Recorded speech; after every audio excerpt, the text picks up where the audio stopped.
ಪ್ರಥಮ PUC Kannada December ಪರೀಕ್ಷೆಗೆ ಸಂಬಂಧಿಸಿದ 2-3 ವಾಕ್ಯದ ಪ್ರಶ್ನೆಗಳನ್ನು ಇಲ್ಲಿ ನೀಡಲಾಗಿದೆ. ಇನ್ನು ಹೆಚ್ಚಿನ ಪರೀಕ್ಷೆಯ ಪ್ರಶ್ನೆಗಳಿಗಾಗಿ ಈ ಚಾನೆಲನ್ನು ಸಬ್ಸ್ಕ್ರೈಬ್ ಮಾಡಿ. 2-3 ವಾಕ್ಯದ ಪ್ರಶ್ನೆಗಳನ್ನು ನೋಡೋಣ. ಮಗು ಬದುಕಿನಲ್ಲಿ ಯಾವ ಯಾವ ತೊಂದರೆಗಳಿಗೆ ಒಳಗಾಗಬಾರದು? ಮಗು ಬದುಕಿನಲ್ಲಿ ತಟ್ಟನೆ ಅವತರಿಸಿದ ಲಾರಿಯ ಅಡಿಗೆ ಬೀಳದೆ ಇರಲಿ, ಗಾಳಿ ಕೀಟಲೆ ಅಥವಾ ತುಂಟರು ಎಸೆಯುವ ಕಲ್ಲಿಗೆ ಕಾಯಿ ಬೀಳುವ ಹಾಗೆ ಮಗುವಿನ ಬದುಕು ಅಂತ್ಯವಾಗದಿರಲಿ ಎಂದು ಕವಿಯು ಇಲ್ಲಿ ಆಶಿಸುತ್ತಾರೆ. ಮಗು ಹಣ್ಣಿನಂಗಡಿಯಂತೆ ಆಗಬೇಕಾದುದು ಎಲ್ಲಿ? ಮಗು ಧೂಳು ಹಬ್ಬಿದ ಮಾರುಕಟ್ಟೆಯ ನಡುವೆ. ಗುಜರಿ ಅಂಗಡಿ ಗಿರವಿ ಅಂಗಡಿಯಂತೆ ಆಗಬಾರದು, ಮಾರುಕಟ್ಟೆಯ ನಡುವೆ ಹಣ್ಣಿನಂಗಡಿಯಂತೆ ಆಗಬೇಕು. ಮಗುವಿನಲ್ಲಿ ಸಮನಿಸಬೇಕಾದ ಗುಣಗಳು ಯಾವುವು? ಮಗು ಚಕೋತ ಹಣ್ಣಿನಂತೆ ಕೊಬ್ಬಬಾರದು, ನಿಂಬೆ ಹಣ್ಣಿನಂತೆ ಕುಗ್ಗಬಾರದು, ಮೂಸಂಬಿ ಕಿತ್ತಳೆ ಮಾವಿನ ಹಣ್ಣಿನ ಹಾಗೆ ಹುಳಿ ಮತ್ತು ಸಿಹಿಗಳು ಸಮಾನವಾಗಿರಬೇಕು. ಅರಳಿಸಿದ ದಾಳಿಂಬೆ ಯಾವ ರೀತಿ ಕಾಣುತ್ತದೆ? ದಳದಳ ಕೊಯ್ದು ಅರಳಿಸಿದ ದಾಳಿಂಬೆಯು ಕೆಂಡ ಬಣ್ಣದಂತೆ, ಮನಿಮನಿಯಂತೆ, ಹನಿ ಹನಿ ರಸದ ಖನಿಯಂತೆ ಕಾಣುತ್ತದೆ. ಹೊಟ್ಟೆಯೊಳಗಿನ ಮಗು ತನ್ನ ಉಸಿರಿಗೆ ಯಾವುದು ಪಾಶವಾಗಿದೆ ಎಂದು ಭಾವಿಸುತ್ತದೆ? ಹೊಟ್ಟೆಯೊಳಗಿನ ಮಗು ತನ್ನ ಉಸಿರಿಗೆ ಅಮ್ಮ ಸೇವಿಸಿರುವ ಎಲ್ಲ ಔಷಧಿಗಳು ವಿಷವಾಗಿವೆ, ಅಮ್ಮ ಸೇವಿಸುವ ಎಲ್ಲ ಗುಳಿಗೆಗಳು ನಶೆಯನ್ನು ತರುತ್ತವೆ ಎಂದು ಭಾವಿಸುತ್ತದೆ. ತಾನು ಬದುಕಿನಲ್ಲಿ ಇನ್ನೂ ಕಾಣಬೇಕಾಗಿರುವುದು ಏನೆಂದು ಒಡಲೊಳಗಿನ ಮಗು ಹೇಳುತ್ತದೆ. ತಾನು ಬದುಕಿನಲ್ಲಿ ಇನ್ನೂ ನೀಲಿಯಾದ ಆಕಾಶವನ್ನು ನೋಡಿಲ್ಲ, ಗಾಳಿಯ ಮೃದು ಸ್ಪರ್ಶವನ್ನು ಅನುಭವಿಸಲಿಲ್ಲ, ಹಸಿರು ನೆಲವನ್ನು ನೋಡಿಲ್ಲ, ಅದನ್ನೆಲ್ಲ ಅನುಭವಿಸಬೇಕಾಗಿದೆ ಎಂದು ಒಡಲೊಳಗಿನ ಮಗು ಹೇಳುತ್ತದೆ. ಭ್ರೂಣಾವಸ್ಥೆಯ ಮಗು ಏಕೆ ಗಾಬರಿಗೊಂಡಿದೆ? ತನ್ನ ತಾಯಿಗೆ ಯಾರೋ ಒತ್ತಾಯವನ್ನು ಮಾಡುತ್ತಿದ್ದಾರೆ. ಅವಳ ಮುಖದಲ್ಲಿ ನಿರಾಸೆಯು ಕಾಣುತ್ತಿದೆ. ಅದನ್ನು ನೋಡಿ ಭ್ರೂಣಾವಸ್ಥೆಯ ಮಗು ಗಾಬರಿಗೊಂಡಿದೆ. ತನ್ನನ್ನು ಏಕೆ ಕಿತ್ತುಕೊಳ್ಳಬಾರದೆಂದು ಹೊಟ್ಟೆಯೊಳಗಿನ ಮಗು ಹೇಳುತ್ತದೆ. ತನ್ನನ್ನು ತಾಯಿಯ ದೇಹದಿಂದ ಕಿತ್ತು ತೆಗೆದರೆ ತಾನು ಸತ್ತು ಹೋಗುತ್ತೇನೆ, ಉಡಿಯ ಮುತ್ತನ್ನು ಚೆಲ್ಲಬೇಕೆ ಎಂದು ಹೊಟ್ಟೆಯೊಳಗಿನ ಮಗು ತನ್ನ ತಾಯಿಯ ಬಳಿ ಹೇಳುತ್ತದೆ. ಹೊಟ್ಟೆಯೊಳಗಿನ ಮಗು ಯಾವ ವರವನ್ನು ಬೇಡುತ್ತದೆ? ಹೊಟ್ಟೆಯೊಳಗಿನ ಮಗು ತನ್ನ ತಾಯಿಯ ಬಳಿ, ತನಗೆ ವರವನ್ನು ಕೊಡು, ನನ್ನ ಬಾಳಿನ ಉಸಿರಿಗೆ ನೀನು ಬೆಳಕನ್ನು ಕೊಡು, ನಿನ್ನ ಬಾಳ ಹಸಿರನ್ನು ಬೆಳಗಿಸುತ್ತೇನೆ, ನಿನಗೆ ಹೆಸರು ತರುತ್ತೇನೆ ಎಂದು ಹೇಳುತ್ತದೆ. ಚಿತಾಭಸ್ಮವಾದ ತರು ಯಾವುದು ಮತ್ತು ಎಲ್ಲಿ? ಯಜ್ಞದ ಅಗ್ನಿಯಲ್ಲಿ ಶ್ರೀಗಂಧದ ತರುಗಳು ಉರಿದು ಚಿತಾಭಸ್ಮವಾದವು. ಅಮಾಯಕರಿಗೆ ಕವಿ ನೀಡುವ ಆಶ್ವಾಸನೆ ಯಾವುದು? ಸರಳುಗಳಿಂದ ಆವೃತವಾದ ಅಮಾಯಕರಿಗೆ ಕವಿಯು, ಇನ್ನೂ ಚಿಂತೆ ಮಾಡುವುದು ಬೇಡ, ಮತ್ತೆ ಸೂರ್ಯನು ಬರುತ್ತಾನೆ, ನಿಮ್ಮ ಜೀವನದಲ್ಲಿ ಹೊಸ ಭರವಸೆಯು ಬರುತ್ತದೆ ಎಂದು ಕವಿ ಆಶ್ವಾಸನೆ ನೀಡುತ್ತಾನೆ. ಜನರು ತತ್ತರಿಸುತ್ತಿರುವುದು ಯಾವುದಕ್ಕೆ? ಜನರು ಲಾಠಿ ಬೂಟುಗಳ ಏಟಿಗೆ ತತ್ತರಿಸಿ ಹೋಗಿದ್ದಾರೆ. ಅವರಿಗೆ ಚಿಂತೆಯನ್ನು ಮಾಡುವುದು ಬಿಡಿ ಎಂದು ಕವಿಯು ಇಲ್ಲಿ ಹೇಳುತ್ತಾರೆ. ಹಕ್ಕಿಗಳು ತಮ್ಮ ಕಂಠಗಳಿಂದ ಏನೇನನ್ನು ಮಾರ್ದನಿಸುತ್ತವೆ? ಪುಟ್ಟದಿಟ್ಟ ಹಕ್ಕಿಗಳು ಕೋಟಿ ಕಂಠದಲ್ಲಿ ಹಾಡಬೇಕು. ಅವರ ಹಾಡು ಕಾಡು ಕಣಿವೆಗಳು ಬೆಟ್ಟಗಳಲ್ಲಿ ಮಾರ್ದನಿಸಬೇಕು. ಮಂಗಳೂರು ಜಿಲ್ಲಾ ಕೋರ್ಟಿನಲ್ಲಿ ನಡೆದ ಘಟನೆ ಯಾವುದು? ಮಂಗಳೂರು ಜಿಲ್ಲಾ ಕೋರ್ಟಿನಲ್ಲಿ ಅಸ್ಪೃಶ್ಯ ವ್ಯಕ್ತಿಯೊಬ್ಬ ಪೇದೆ ಕೆಲಸಕ್ಕಾಗಿ ಅರ್ಜಿ ಹಾಕಿದ್ದ. ಅಂದಿನ ಆಂಗ್ಲ ನ್ಯಾಯಾಧೀಶರು ಅವನನ್ನು ಪೇದೆ ಕೆಲಸಕ್ಕೆ ನೇಮಕ ಮಾಡಿದರು. ಇದನ್ನು ತಿಳಿದ ಕೆಲವರು ನ್ಯಾಯಾಧೀಶರಿಗೆ ಒಟ್ಟಾಗಿ ಪ್ರತಿಭಟಿಸಿ ನ್ಯಾಯಾಧೀಶರಿಗೆ ಕೊಲೆಬೆದರಿಕೆ ಹಾಕಿದರು. ಇದರಿಂದ ರಂಗರಾವ್ರವರು ತಮ್ಮ ಜೀವನವನ್ನು ದಲಿತರಿಗೋಸ್ಕರ ವಿನಿಯೋಗಿಸಲು ಯೋಚಿಸುತ್ತಾರೆ. ರಂಗರಾವ್ ಸಮಾಧಿಯ ಮೇಲೆ ಬರೆದ ಹೇಳಿಕೆ ಯಾವುದು? ರಂಗರಾವ್ ಸಮಾಧಿಯ ಮೇಲೆ ಬರೆದ ಹೇಳಿಕೆ: ನನ್ನ ಶಾಲೆಯಲ್ಲಿ ಕಲಿತ ದಲಿತ ಜನಾಂಗದ ಮಕ್ಕಳು ವಿದ್ಯಾವಂತರಾಗಿ, ದೊಡ್ಡವರಾಗಿ, ಸರಕಾರಿ ನೌಕರಿಗೆ ಸೇರಿ ರಸ್ತೆಗಳಲ್ಲಿ ಕಾರಿನಲ್ಲಿ ಓಡಾಡಬೇಕು. ಆಗ ರಸ್ತೆಯಲ್ಲಿ ಏಳುವ ಧೂಳು ನನ್ನ ತಲೆಗೆ ತಾಗಬೇಕು. ಆಗ ನನ್ನ ಜನ್ಮ ಸಾರ್ಥಕವಾಗುತ್ತದೆ. ರಂಗರಾವ್ ಪ್ರಾರಂಭಿಸಿದ್ದ ಹೆಣ್ಣು ಮಕ್ಕಳ ಹಾಸ್ಟೆಲ್ನಿಂದ ಉಂಟಾದ ಪ್ರಯೋಜನವೇನು? ಹಾಸ್ಟೆಲ್ನಿಂದ ಹೆಣ್ಣು ಮಕ್ಕಳಿಗೆ ರಕ್ಷಣೆಯೂ ಸಿಗುತ್ತಿತ್ತು.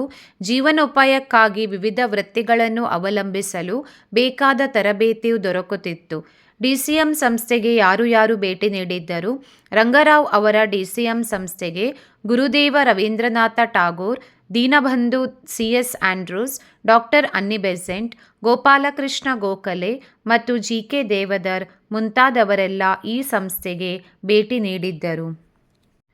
ರಂಗರಾವ್ ಅವರು ಉಯಿಲಿನಲ್ಲಿ ಏನೆಂದು ಬರೆದಿದ್ದರು? ಅಸ್ಪೃಶ್ಯ ಜನಾಂಗದಲ್ಲಿ ಅತಿಯಾಗಿ ಹಿಂದುಳಿದ ಜಾಡಮಾಲಿಗಳು ನನ್ನ ಪಾರ್ಥಿವ ಶರೀರಕ್ಕೆ ಸಂಸ್ಕಾರ ಮಾಡಬೇಕು, ಆಗ ಮಾತ್ರ ನನಗೆ ಚಿರಶಾಂತಿ ದೊರಕುತ್ತದೆ ಎಂದು ತಮ್ಮ ಉಯಿಲಿನಲ್ಲಿ ರಂಗರಾವ್ ಬರೆದಿದ್ದರು. ಗಾಂಧೀಜಿಯವರು ರಂಗರಾವ್ ಬಗ್ಗೆ ಏನು ಹೇಳಿದ್ದರು? ಗಾಂಧೀಜಿಯವರು ರಂಗರಾವ್ ಬಗ್ಗೆ ಇವರು ಒಂದು ಉತ್ತಮ ಮೇಲ್ಪಂಕ್ತಿಯನ್ನು ಹಾಕಿಕೊಟ್ಟಿದ್ದಾರೆ.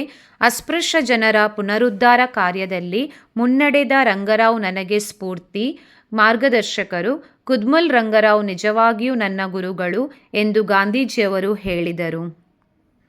ರೈತರನ್ನು ಶೋಷಣೆ ಮಾಡಿದವರು ಯಾರು? ಸ್ವಾತಂತ್ರ್ಯ ನಂತರದ ಪರಿಸ್ಥಿತಿಯಲ್ಲಿ ಭಾರತದ ರೈತ, ಹಳೆಯ ಜಮೀನ್ದಾರರು ಮತ್ತು ಬಂಡವಾಳಶಾಹಿ ಜಮೀನ್ದಾರರು ಈ ಇಬ್ಬರಿಂದಲೂ ಶೋಷಣೆಗೆ ಒಳಗಾಗಬೇಕಾಯಿತು. ರೈತ ಚಳುವಳಿಗಳು ಎಲ್ಲೆಲ್ಲಿ ನಡೆದವು? ದಾಂಡೇಲಿಯಲ್ಲಿ ಹಳಿಯಾಳ ರೈತ ಹೋರಾಟ ನಡೆಯಿತು. ನರಗುಂದ ಮತ್ತು ಶಿವಮೊಗ್ಗ ರೈತ ಚಳುವಳಿಗಳು ನಡೆದವು. ಸಾಲ ಕೇಳಲು ಹೋದ ಬಡರಾಷ್ಟ್ರಗಳ ಮೇಲೆ ವಿಧಿಸಿದ ನಿರ್ಬಂಧಗಳು ಯಾವುವು? ಸಾಲ ಕೇಳಲು ಹೋದ ರಾಷ್ಟ್ರಗಳಿಗೆ ಹಲವು ಷರತ್ತುಗಳನ್ನು ಹೇರತೊಡಗಿದವು. ಮಹಿಳೆ ಮತ್ತು ಶಿಶು ಕಲ್ಯಾಣ, ಶಿಕ್ಷಣ ಮತ್ತು ಆರೋಗ್ಯ, ಸಮಾಜ ಕಲ್ಯಾಣದಂತಹ ಯೋಜನೆಗಳಿಗಾಗಿ ಹಣ ವ್ಯಯಿಸಬಾರದೆನ್ನುವ ನಿರ್ಬಂಧಗಳನ್ನು ಹೇರತೊಡಗಿದವು. ಕೃಷಿ ಜಮೀನನ್ನು ಯಾರೂ ಖರೀದಿಸುವಂತಿಲ್ಲ. ಕರ್ನಾಟಕ ರಾಜ್ಯ ಭೂ ಸುಧಾರಣಾ ಕಾಯ್ದೆಯ ಪ್ರಕಾರ ರೈತ ಅಥವಾ ರೈತ ಕೂಲಿಕಾರರಲ್ಲದವರು ಕೃಷಿ ಜಮೀನನ್ನು ಖರೀದಿಸುವಂತಿಲ್ಲ.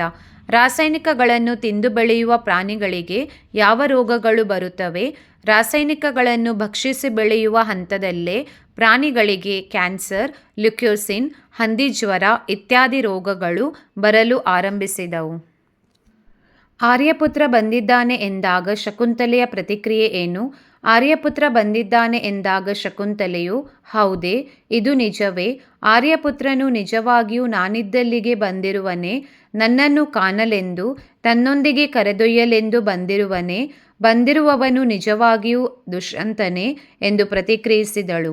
ಅಪರಾಜಿತ ಬಳ್ಳಿಯ ಗುಣ ಯಾವುದು? ಅಪರಾಜಿತ ಬಳ್ಳಿಯನ್ನು ತಂದೆ ತಾಯಿಯ ವಿನಃ ಬೇರೆ ಯಾರಾದರೂ ಮುಟ್ಟಿದರೆ ಅದು ಹಾವಾಗಿ ಕಚ್ಚುತ್ತದೆ. ಶಕುಂತಲೆ ತನ್ನ ಬದುಕು ಏನಾಗಿದೆ ಎಂದು ಯೋಚಿಸುತ್ತಾಳೆ. ಶಕುಂತಲೆ ತನ್ನ ಬದುಕು ಒಂದು ಅಗ್ನಿಕುಂಡವಾಗಿದೆ, ಬೆಂಗಾಡಾಗಿದೆ, ದಾವಾನಲವಾಗಿದೆ, ಬತ್ತಿ ಹೋದ ಸಮುದ್ರವೂ ಆಗಿದೆ ಎಂದು ಯೋಚಿಸುತ್ತಾಳೆ. ಅರಮನೆಗೆ ಯಾವ ಕಾರಣಕ್ಕಾಗಿ ಬಂದಿದ್ದೇನೆ ಎಂದು ಶಕುಂತಲೆ ಹೇಳುತ್ತಾಳೆ. ತಾನು ಅರಮನೆಗೆ ಬಂದಿರುವುದು ಕುಮಾರಭರತನ ಶ್ರೇಯಸ್ಸಿಗಾಗಿ ಮಾತ್ರ. ಆತನ ವಿದ್ಯಾಭ್ಯಾಸ, ತರಬೇತಿ ಸರಿಯಾಗಿ ನಡೆಯಬೇಕು ಎಂಬ ಹಂಬಲದಿಂದ ಮಾತ್ರ ಬಂದಿರುವೆ ಎಂದು ಶಕುಂತಲೆ ಹೇಳುತ್ತಾಳೆ. ದುಷ್ಯಂತ ರಾಜನು ಶಕುಂತಲೆಯ ಅಂತಃಪುರದಿಂದ ಹೊರನಡೆದಾಗ ಆತನ ಮನಸ್ಥಿತಿ ಹೇಗಿತ್ತು? ಹೊರಗಡೆ ನಿಧಾನವಾಗಿ ಕತ್ತಲು ಪಸರಿಸುತ್ತಿತ್ತು. ಭಾರವಾದ ಹೆಜ್ಜೆಗಳನ್ನಿಡುತ್ತಾ ದುಷ್ಯಂತನು ನಿಧಾನವಾಗಿ ಶಕುಂತಲೆಯ ಅಂತಃಪುರದಿಂದ ಹೊರಗೆ ನಡೆದನು. ಬೋಳೇಶಂಕರ ಹುಡುಗಿಯರಿಗೆ ಚಿನ್ನ ಕೊಟ್ಟದ್ದಕ್ಕೆ ಸಾವುಕಾರಣ್ಣನು ಏನು ಹೇಳುತ್ತಾನೆ? ಬೋಳೇಶಂಕರ ಹುಡುಗಿಯರಿಗೆ ಚಿನ್ನ ಕೊಟ್ಟದ್ದಕ್ಕೆ ಸಾವುಕಾರಣ್ಣನು, ಬೋಳೇಶಂಕರ ಎಂಥ ಕೆಲಸ ಮಾಡಿದೆ? ಆಡುವ ಮಕ್ಕಳಿಗೆ ಚಿನ್ನದ ನಾಣ್ಯ ಕೊಟ್ಟೆಯಂತಲ್ಲ, ನನಗೇ ಕೊಡಬಾರದಿತ್ತೆ? ನನಗೆ ತುಸು ಹಣ ಸಿಕ್ಕಿದ್ದರೆ ವ್ಯಾಪಾರ ಮಾಡಿ ಪ್ರಪಂಚದ ಮೂಲೆ ಮೂಲೆಯಲ್ಲಿ ಚಿನ್ನದ ಮೊಟ್ಟೆ ಇಡುವ ಹಾಗೆ ಮಾಡುತ್ತಿದ್ದೆ ಎಂದು ಹೇಳುತ್ತಾನೆ. ಸೈತಾನನ ಆಗಮನವನ್ನು ಭಾಗವತ ಹೇಗೆ ತಿಳಿಸಿದ್ದಾನೆ? ಸರ್ವ ಕೆಡುಕಿನ ಒಡೆಯನು ಬಂದಿದ್ದಾನೆ. ಚಿನ್ನದ ಹಲ್ಲುಗಳನ್ನು ತೋರಿಸಿ ನಗುತ್ತಾ ನರಕಗಳನ್ನು ತೋರಿಸುವ ಕತ್ತಲೆಯ ನಿಜಜನಕನಾದ ಸೈತಾನನು ಬಂದಿದ್ದಾನೆ ಎಂದು ಭಾಗವತ ಸೈತಾನನನ್ನು ಪರಿಚಯಿಸಿದ್ದಾರೆ. ಕವಿತೆಯಲ್ಲಿ ಜಗಪ್ರಳಯವನ್ನು ಹೇಗೆ ಕಲ್ಪಿಸಲಾಗಿದೆ? ಮೊಸಳೆಯು ತನ್ನ ಬಾಯಿಯನ್ನು ತೆರೆಯುವ ಹಾಗೆ ಸಮುದ್ರವು ತನ್ನ ಕಣ್ಣನ್ನು ತೆರೆಯುತ್ತದೆ. ಎಲ್ಲ ಜೀವಿಗಳು ಸಮಾಧಿಯೊಳಗೆ ಸೇರುತ್ತವೆ. ಇದು ಜಗತ್ತನ್ನೇ ನಾಶ ಮಾಡುವ ಜಗಪ್ರಳಯ ಎಂದು ಕವಿಯು ಹೇಳುತ್ತಾರೆ. ಅಬ್ಬರದ ಅಲೆಯ ಎದುರು ದನಿ ಕಳೆದುಕೊಂಡವುಗಳು ಯಾವುವು? ಸಮುದ್ರದ ದಡದಲ್ಲಿ ಆಟವಾಡುವ ಮಕ್ಕಳು, ಹಕ್ಕಿಗಳ ಕೂಗು, ಮೀನುಗಾರನ ಬಲೆ, ಬಲೆಯ ಒಳಗಿರುವ ಮೀನು ನೀರಿನಲ್ಲಿ ನರಳಿ ಅಬ್ಬರದ ಎದುರು ತಮ್ಮ ಧ್ವನಿಯನ್ನು ಕಳೆದುಕೊಳ್ಳುತ್ತವೆ. ಭೂಮಿ ಕಂಪಿಸಿದರೆ ಏನಾಯಿತು? ಎಲ್ಲೋ ದೂರದಲ್ಲಿ ಭೂಮಿಯು ಕಂಪಿಸಿದರೆ, ಕಡಲು ತನ್ನ ಎಲ್ಲೆಯನ್ನು ಮೀರಿ ವರ್ತಿಸಿದರೆ, ಇಟ್ಟಿಗೆಯ ಮೇಲೆ ಇಟ್ಟಿಗೆ ಇಟ್ಟು ಜೋಡಿಸಿದ ಗುಡಿ ಚರ್ಚು ಮಸೀದಿಗಳೆಲ್ಲ ಸಾಕ್ಷಿ ಇಲ್ಲದಂತೆ ನಾಶವಾಗುತ್ತವೆ. ಕಾಗದದ ದೋಣಿಗಳಾಗಿ ತೇಲುತ್ತಿರುವುದು ಯಾವುದು? ವಾಸ್ಕೋಡಗಾಮನ ನಾವೆ ಟೈಟಾನಿಕ್ನ ಅವಶೇಷಗಳು ಕಾಗದದ ದೋಣಿಗಳಾಗಿ ತೇಲಿ ಹೋಗಿವೆ. ಮಂಗಳ ಶುಕ್ರ ಗ್ರಹಗಳನ್ನು ಯಾಕೆ ಹುಡುಕಬೇಕು? ಉಳಲು, ಬಿತ್ತಲು, ಮನೆಯನ್ನು ಕಟ್ಟಲು ಮತ್ತು ತೊಟ್ಟಿಲನ್ನು ತೂಗಲು ಹೊಸ ಗ್ರಹವು ಬೇಕು. ಆದ್ದರಿಂದ ಮಂಗಳ ಗ್ರಹ ಅಥವಾ ಶುಕ್ರ ಗ್ರಹ ಯಾವುದಾದರೂ ಒಂದು ಗ್ರಹವನ್ನು ನಾವು ಹುಡುಕಲೇಬೇಕು. ಪರೀಕ್ಷೆ ಬರೆಯುವ ಎಲ್ಲ ವಿದ್ಯಾರ್ಥಿಗಳಿಗೆ ನಿಮ್ಮ ಮುಂಬರುವ ಪರೀಕ್ಷೆಗೆ ನಾನು ಶುಭವನ್ನು ಕೋರುತ್ತೇನೆ. ಧನ್ಯವಾದಗಳು.